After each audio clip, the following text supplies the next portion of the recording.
What's up, guys? I'm doing the intercooler on the TT.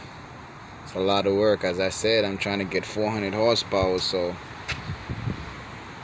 I'm installing the downpipe and everything. So look at the custom work. JDM is the best, guys. You have to go JDM. Once you're doing these things, you have to go JDM. Look at these clips I got. Perfect. Classic. I like that. You know what I'm saying? This is how I did it. A lot of people got other stuff how they do it, but I just did it my way. So I needed flexibility. So as you can see, this is a door lock, and I got the one with the small top where I cut the tip right here. Cut the tip, and it's bendable. Just get a pliers, hold it, and bend it. Drill this hole out in the middle, bigger, so it can fit the intercooler screws right here. Bam! See how that baby drop? Perfect. I ain't gonna lie to you. So at the end of the day,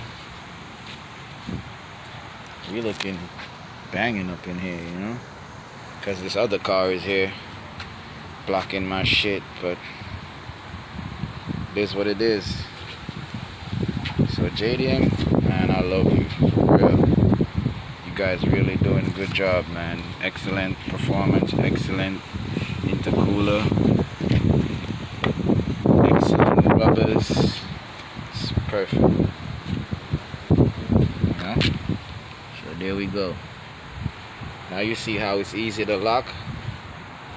You guys don't have to go to the extreme of buying this and buying that and wrapping it all the way around and all that crap, you know.